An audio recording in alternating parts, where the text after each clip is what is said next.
절기 때마다 항상 단골로 겟세마네 기도의 내용들을 교회에서 다룹니다. 내용들은 너무 잘 익숙하게 알기 때문에 오늘은 이 내용이 담고 있는 영적 의미가 우리에게 어떤 의미를 가져다 주는지 좀 더 디테일하게 살펴보기를 원합니다. 원래 겟세마네 동산, 겟세마네 기도는 사실은 잘못된 표현입니다. 원래 이 산은 감람산이에요. 감람산.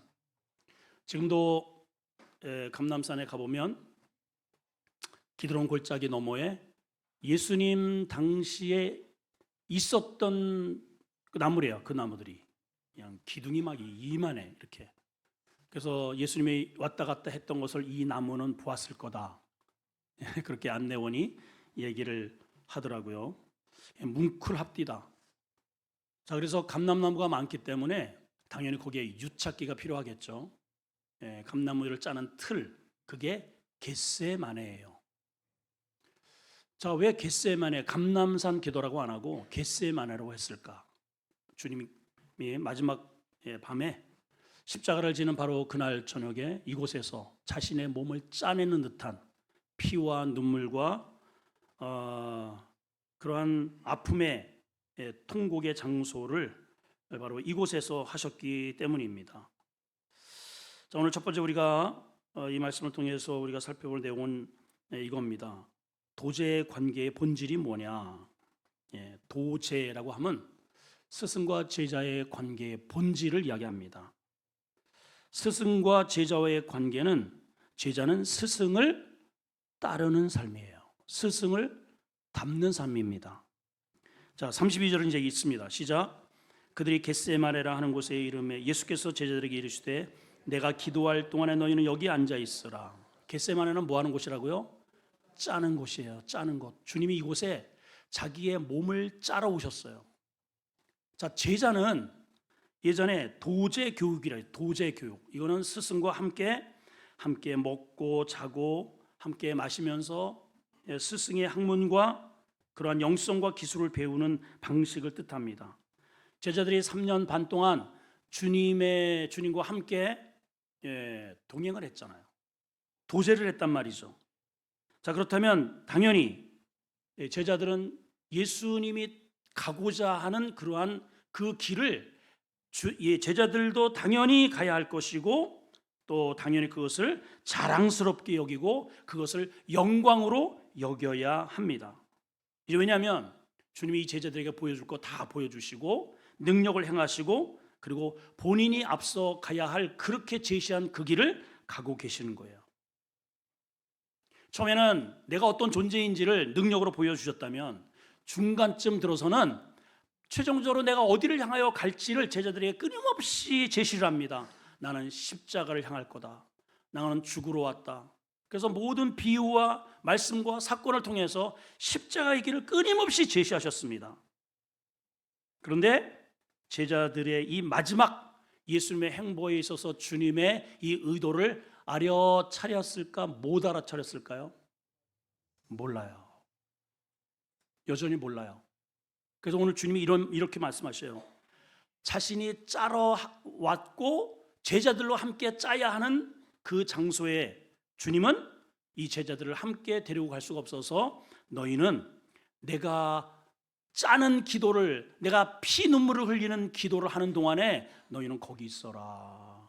이렇게 말씀하실 수밖에 없는 애환이 오늘 이 본문에 담겨 있네요.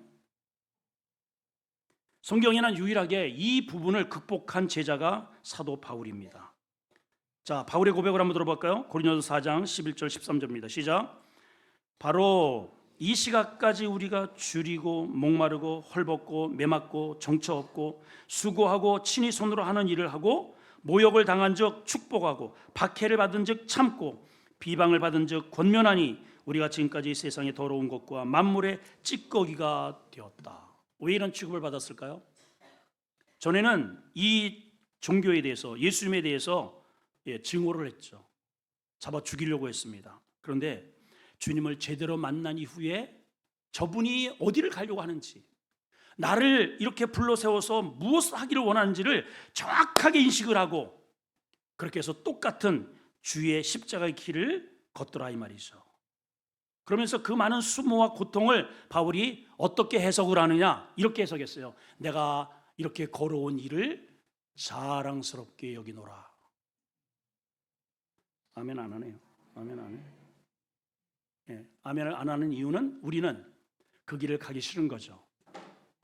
바울은 주님 때문에 당하는 그 고통과 배고픔과 굶주림과 핍박과 불의 위험, 강요의 위험, 강도의 위험, 동족의 위험을 받으면서도 나는 이것을 자랑스럽게 여긴다고 하는데, 우리 한번 비교해 보세요.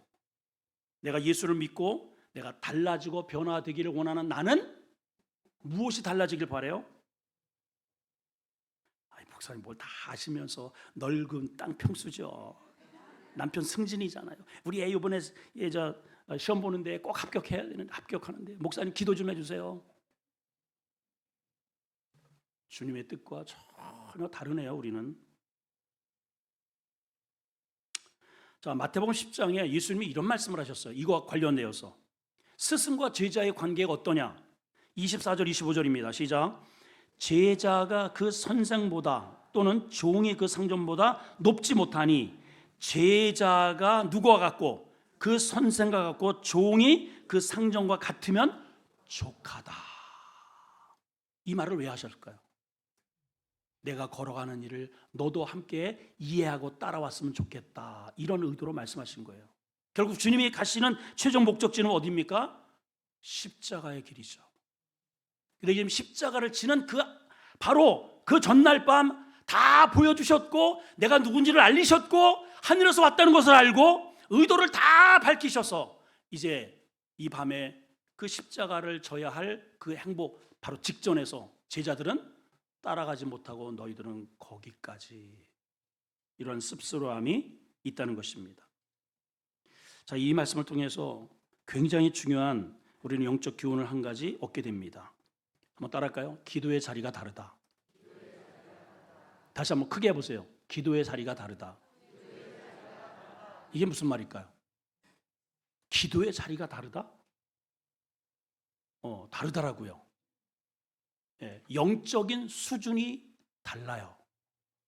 기도하는 자리가 달라요. 자, 성경을 이제 한번 보실까요? 볼펜을 들고, 제가 지금 10년 이상 형광펜 들고 다니라고 제가 그렇게 말씀을 좀 드리는데 성경도 안 가져오고 입만 들고 오는 분들이 많아. 자, 형광펜 들고, 자, 세 가지에다가 오늘 꼭 표시를 하시고 나는 지금 어디의 자리인가, 나는 어느 수준인가를 오늘 꼭 점검을 하자는 것이죠. 자, 먼저 첫 번째 32절을 보겠습니다. 그들이 겟세마네라는 곳에 이름에 예수께서 제자들에게 이르시되 내가 기도할 동안에 언더라인 너희는 여기 앉아 있으라. 너희는 누굴까요? 제자들이에요. 3년 반 동안 따라다녔지만은 제자들이 지금 앉아야 할 곳은 여기예요. 여기. 너희는 여기에 있어라. 그리고 그 가운데 주님이 3명을 고르십니다. 베드로, 안드로, 야고보, 요한. 그리고 따로 데리고 가서 조금 더 진행하십니다. 그리고 말씀하십니다. 내가 지금 심히 고민하여 죽게 되었는데 너희는 여기 어떻게 있으라? 머물러서 깨어 있으라. 자, 저쪽에 지금 앉혀놓은 그러한 제자들과 뭔가 좀 메시지가 더 많아요. 자기의 속내를 드러내셔요.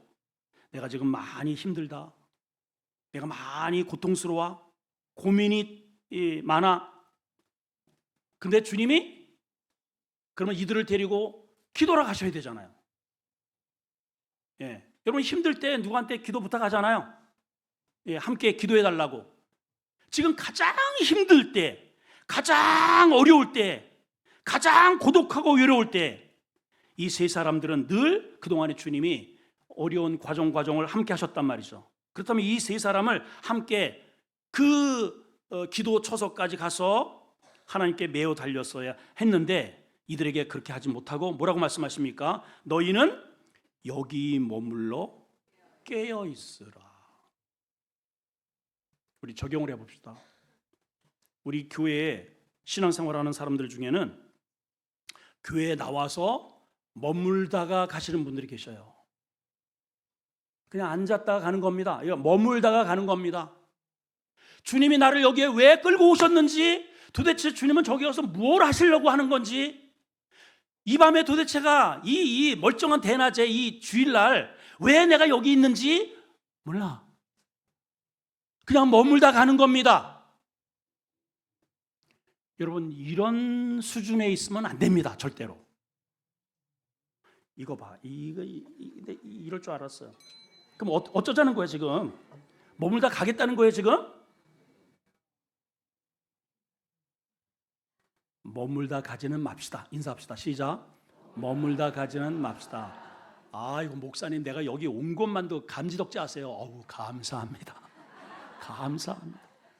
여기까지 오기가 얼마나 힘드셨어요. 대단한 겁니다 진짜. 지금 이 시간에 집에 있어야 되는데, 산에 갔어야 되는데 여기까지 내가 나와준 게 얼마나 대단해.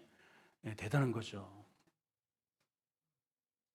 대단은 한데, 이 자리에 머물다 있다 가는 것은 주님이 지금 하고자 하는 이 엄청난 인류 역사의 사단, 이 사단은 지금 여러분들을 이 예수님의 이 십자가의 사건을 못하도록 역사 속에 반대하고 그렇게 귀를 막고 뻗팅기게 만들었던 그 밤이에요.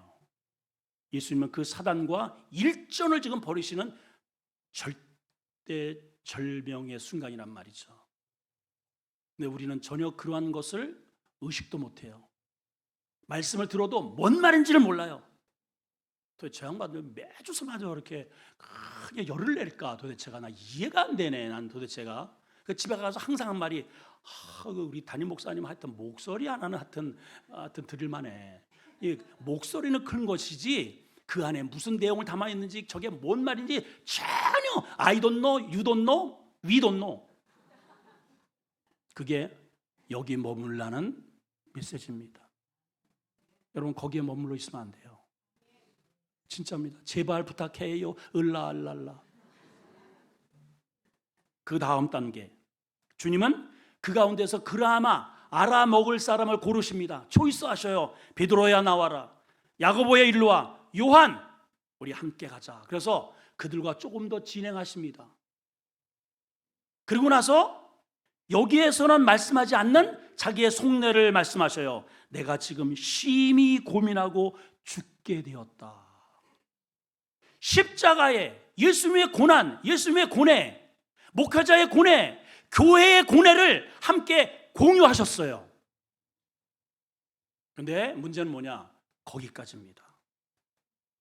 되었으니 너희는 여기에서 깨어 있어라. 머물러서.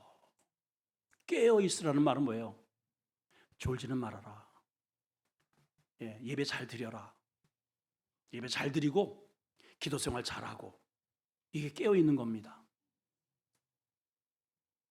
깨어있길 바랍니다. 영적 잠에 취하면 끝장나는 거예요. 저 뒤에는 다 자고 있어요. 밤이니까. 근데 이들은 깨어 있기를 주님께서 주문하셨습니다. 근데 이들을 데리고 겟세마네 기도의 자리, 하나님을 만나는 자리, 오늘 밤 자기가 해결해야 할 자신에게 주어진 사명의 자리까지는 못 나가셨어요. 거기에 머물게 해놓고 35절 언더라인 합니다. 조금 더 나아가사.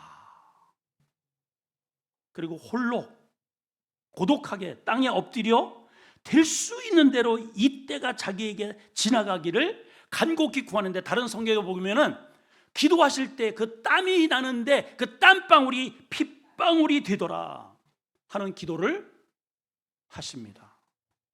제자와 함께 하신 게 아니에요. 홀로 하셨어요. 왜 홀로 떨어져서 그러한 기도를 하셨을까? 여러분, 말씀은 똑같이 다 들을 수 있습니다. 이 자리에는 함께 할 수 있는 거예요.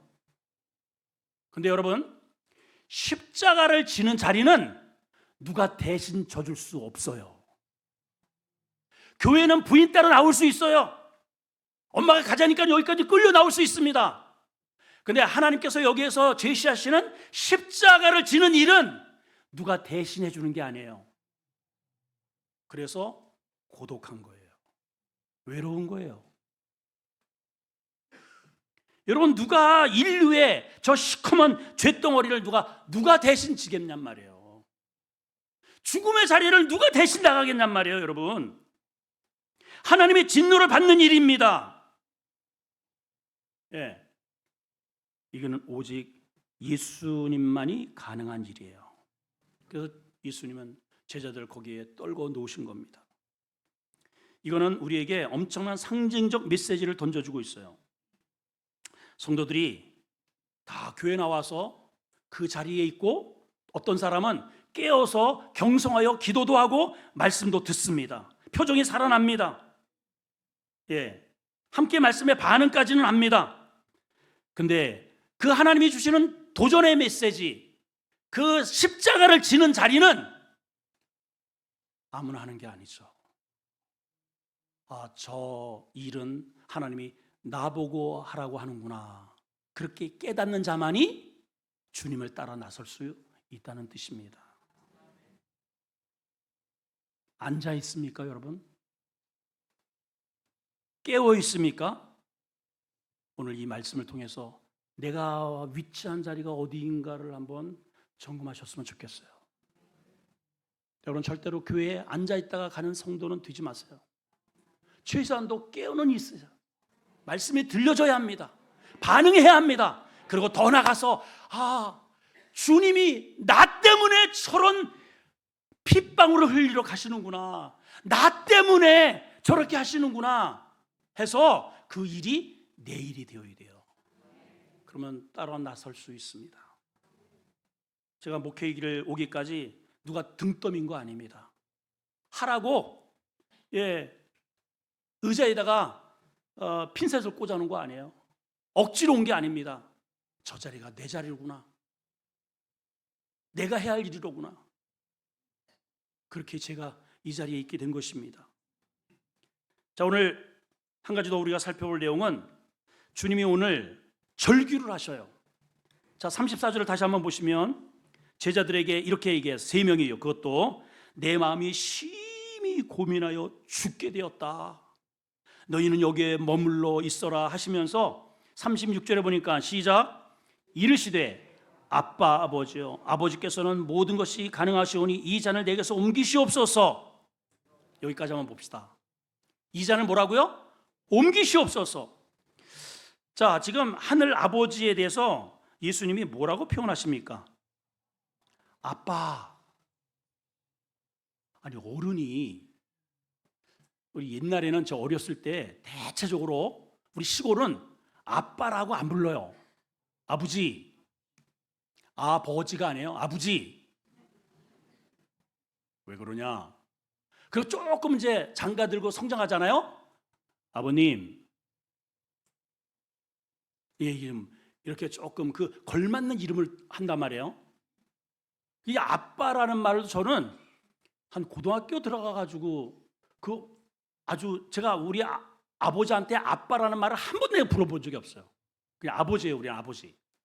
근데 우리 아내는 조금 신식이 되어서 그런지 아빠라고 불렀대요. 그러니까 이제 도시에서 살다가 저기 이제 아빠가 시골에서 이제 그 교편을 그때 하셔가지고 거기를 갔대네요. 그래서 이제 인사를 해야 되잖아요. 나와가지고 오늘 새로 왔습니다. 거기 나와서 인사를 하는데 저는 누구고요? 우리 엄마 아빠. 그래가지고 아빠 하는 소리에 막 아이들이 까르르르 말을 이렇게 웃더래. 처음 듣는 거야, 이 촌딱들이. 또 이제 그때는 또 한참 또 이게 또 예민할 때 아니에요. 그래가지고 여기까지 하겠습니다 하고 또 들어갔대네. 아유, 싸가지 하고는 정말. 아무튼 골자는 뭐냐? 아빠라고 하는 의미가 주어지는 정서예요. 우리 꼬맹이들이, 손주들이 그냥 할아버지, 아빠 하면 그냥 뿅 가는 게 그냥 뿅 가요. 가장 호칭 중에 친밀한 언어입니다. 근데 그러한 아버지에게, 아빠에게 지금 아들이 절규하잖아요. 속에서 애 끓는, 피를 끓는 그러한 요구를 좀 하고 있습니다. 아빠, 저 예수잖아요. 예수 아빠. 아빠는 모든 게 가능한 능력의 아버지잖아요. 꼭 제가 이 십자가를 길을 가지 않아도 다른 길로 아버지는 얼마든지 충분히 하실 수 있지 않습니까? 그 얘기 지금 하고 있잖아요. 아빠는 모든 게 가능하신데 꼭 제가 이 죽음의 쓴 잔을 마셔야 되겠습니까? 이렇게 아버지에게 요구를 합니다. 땀이 핏방울이 될 만큼. 여러분, 평소에 아무리 밉살머리 싫어도 죽어 떠내려가는 사람은 아무리 원수래도 일단 살려놓고 보는 법이에요. 그렇죠? 그거를 뭐라고 하느냐? 그거를 본능이라고 하는 겁니다. 본능. 여러분, 지금 자녀가 물에서 꼬르륵 꼬르륵 꼬르륵 꼬르륵 그러면은 생각을 합니까? 저 뛰어 들어가야 할까 말아야 할까? 그걸 이론으로 따지고 과학적으로 이렇게 점검을 하고 계산을 해서 들어가요? 어쩌 그리? 계산해요? 본능이 그냥 나도 모르게 그냥 본능으로 반응한 거예요. 본능으로. 아니, 아들이 지금 피를 흘려가면서 절규를 합니다. 아빠, 제가 이 고통을 받아야 됩니까, 아빠? 아버지라면 본능으로 아이고 아들아, 내가 큰일 날 뻔했다. 아이고, 그래 너 잘 불렀어. 아버지가 능력 많아. 근데 이런 방법 아니라도 얼마든지 저 죄인들을 구원할 방법을 내가 다시 고안할게. 이렇게 하시련만 하나님이 그 절규의 소리를 귀를 막고 등을 돌고 계십니다. 여러분, 이걸 기억하셔야 돼요. 왜요? 이 죄덩어리인 나 구원하기 위해서. 그 방법이 아니면 안 되겠기에. 이 인간에는 방법이 없어요. 다 죄인이에요. 다 죄인. 죄인끼리 서로 잘났다고 도토리 키재기를 하고 있단 말이죠. 그래서 죄 없는 당신의 아들을 보내야만, 그 죄를 끌어안고 해결을 해야만 십자가에서 구원의 길이 열리었기에 아버지 하나님은 그 절규의 말에 등을 돌고 계시는 겁니다. 여러분, 이 잔이라고 표현했잖아요. 잔에 뭐 포도주가 담겨 있을까요? 향기나는 칵테일입니까? 커피입니까? 아니에요. 시편 75편 8절에 보면 여호와의 손에 잔이 있어 그랬어요. 이건 심판의 잔을 뜻합니다. 이사야 51장 17절에 보면 여호와의 진노의 잔이라고 표현을 하고 있습니다. 이레미야 25장 15절에도 분노의 포도주 잔을 마시게 하라. 그 분노의 포도주, 그 잔을, 죽음의 저주의 잔을 아들에게 들려주신 거예요. 아버지가. 왜? 이 쇳덩어리는 나를 살리겠다고. 우리가 그 은혜를 입고 지금 이 자리에 있는 겁니다. 아멘. 아들은 그 아버지의 의도를 정확하게 알아요. 절대로 아버지의 뜻을 굽히지 않는 것도 압니다. 그런데 예수님 왜 이렇게 고통스러워하시며 괴로워하실까요? 십자가를 지는 대못이 박혀지고 양발에 지금 엄청난 쇠꼬챙이가 뚫려질 것을 고통스러워하실까요? 과거 예수님이 맞았던 그런 때렸던 책찍을 이렇게 전시해 놨습니다. 이스라엘에. 뭐 꼭 그건지는 아닌지 몰라도 어쨌든 그 당시에 있었던 책찍, 이걸 전시해 놨는데 이렇게 길어요. 이렇게 쭉 해서 끝이 이렇게 가늘고 끝에 이 갈고리가 이렇게 삼지창처럼 있더라고요. 그러면 이렇게 한번 휙 감으면, 몸을 감으면은 딱 감아가지고 이렇게 딱 채면은 살점이 뚝뚝 떨어지는 그런 책찍으로 온 몸이 갈기갈기 찢어진 거예요. 그게 두려워서 지금 이렇게 절규를 하실까요? 물론 두렵죠. 우리 집사람은 병원만 가면 주사 맞아야 됩니다. 그러면 기절을 하고 있어요. 한 3초. 참 어른이 돼가지고 진짜 두렵잖아요, 여러분. 찔리는데 얼마나 두렵겠어요, 여러분. 맞아서 피투성이 되어서 머리에서부터 온 몸에 피를 쏟아야만 우리를 덮어준다는 것을 알기 때문에 피를 내야 합니다. 그러니 얼마나 고통스럽겠냔 말이죠. 그런데 그거보다 더 고통스러운 진위는 뭐냐면 자신의 아픔과 상처가 문제가 아니고 이거예요. 사랑하는 아빠, 아버지와 떨어져야 하는 고통인 거예요. 예수님은 단 한순간도 지금까지, 태초부터 영원 전부터 지금까지 삼위일체로 존재하셨어요. 한 번도 이 공동체에서 떠나본 적이 없어요. 아버지의 뜻이 내 뜻이고 내 뜻이 아버지의 뜻이고 성부, 성자, 성령이 일체입니다. 한 몸이에요. 그 속성이, 능력이, 전능이, 생각이. 아멘이시나요? 근데 이 죄덩어리들 때문에, 나 때문에 아버지와 분리되는 그 아픔이 이렇게 고통스럽게 절규를 하셨단 말이에요, 여러분. 우리는 어때요? 교회에 나와서는 아버지가 필요해. 왜냐면은 땅 사야 되니까. 이번에 우리 아들 직장 가야 되니까. 이번에 이게 신방하면서 가정마다 이렇게 기도 제목을 이렇게 붙잡고 제가 기도합니다. 많은 경우에 있어서 하나님 우리 자녀들 이렇게 해주시고 저렇게 해주시고 땅 팔아주시고 집 사게 해주시고 사업장 들려주시고 이렇게 많아요. 잘못됐다는 얘기는 아닙니다, 여러분. 근데 거기에다가 좀 하나님이 기뻐하시는 것은 하나님 저를 하나님의 도구로 쓰임받기를 원합니다. 이런 게 있으면 얼마나 좋을까 싶네요. 주님의 피가 뜯어지든 말든 못이 박든 말든 어쨌든 나는 잘 살고 볼 일, 이게 우리예요. 그런 우리를 위해서 주님은 아버지와 단절되는 그 아픔을 아버지여 내 뜻대로 마시고 아버지 뜻대로 해주세요. 그래서 저들을 살려주세요. 이러시네요. 이거를 깨닫는 게 은혜입니다. 시집가기 전에, 장가들기 전에는 엄마 아버지가 왜 나한테 잔소리를 하는지 시끄럽고, 그래서 가출하고 싶고, 자기도 자식 새끼 낳아봐서 키워보니 만만치가 않거든. 아이고 우리 엄마가 그렇게 속색이고 했던 나 같은, 그 똑같이 엄마하고 똑같이 하거든. 똑같이 이렇게 키웠구나. 아이고 내가 그렇게 속색이었네. 엄마 효도할게 해가지고 정신 차리는 엄마는 없는 거예요. 돌아가셨어요.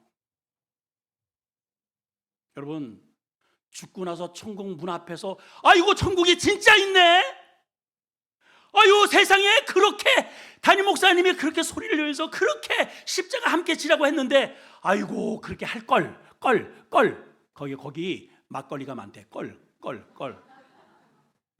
하지 마시고 지금 하세요. 지금 그 자리에 앉아 있지 마시고, 듣는 것으로 만족하지 마시고 주님과 함께 겟세마네 그 자리에서 주님 붙들고 땀방울이 핏방울이 되는 십자가의 자리로 이동하기를 축원합니다. 축원합니다.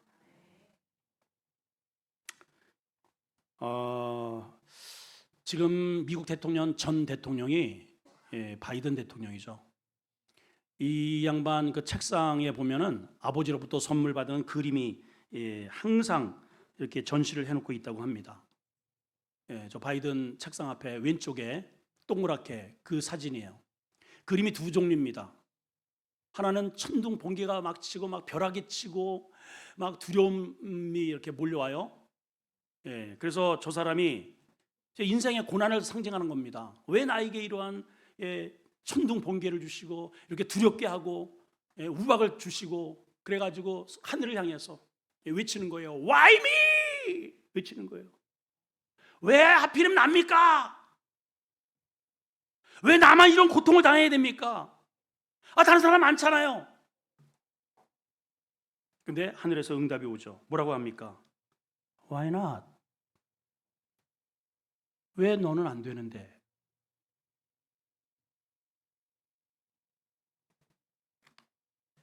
내게 일어난 일에 대해서 우리는 전부 이상하다고 생각을 하는 것이죠. Why me?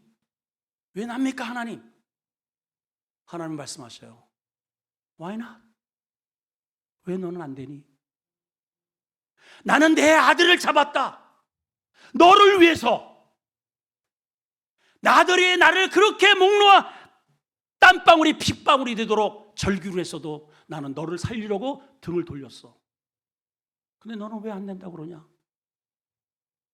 신앙이란 하나님의 등골을 빼서 내 배에 기름을 채우는 게 아니옵시다. 그 은혜에 반응하는 겁니다. 아멘. 제자들은 그렇게 해서 주님이 오셨을 때 어떻게 하고 있었는가? 주님이 이렇게 말씀하셔요. 베드로에게 37절입니다. 베드로에게 말씀하시되 시몬아 자느냐? 잠이 언제 와요? 첫째, 피곤하면 와요. 둘째, 나와 상관이 없는 일이 지루해질 때 옵니다. 극장에 갔어요. 옆에 사람 막 그냥 웃고 아니면 떠들고 눈물을 흘리는데 하품하고 있고 그 그림이 나에게 전달이 안 되는 거죠.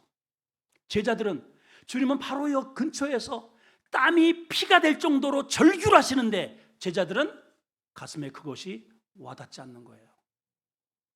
주님이 돌아오셔서 질문하십니다. 베드로에게 말씀하시는데 이름은 시몬이라고 부릅니다. 베드로는 주님을 만난 이후에 지어준 이름이에요. 베드로는 페트라, 반석이라는 뜻입니다. 근데 여전히 베드로의 영적 수준은 과거에 부르기 이전에 갈릴리 호수에서 고기 잡던 인간 시몬이었다는 거죠. 그 이름을 다시 불러내는 거예요. 시몬아, 자느냐?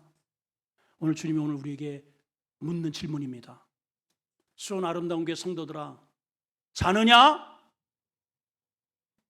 여러분들이 대답하셔야 돼요. 아니요, 저 깨어 있습니다.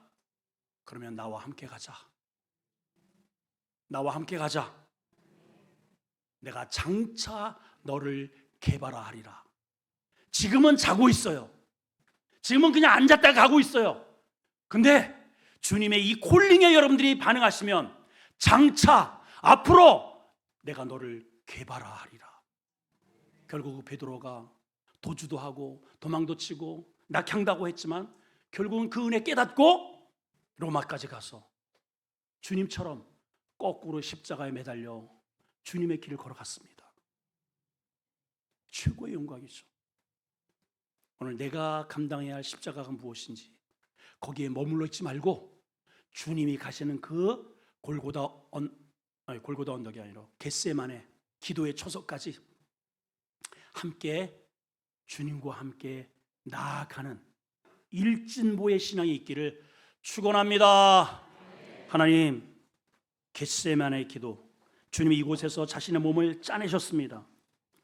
하나님, 골고다 브라이드리온 앞마당에서 두들겨 맞고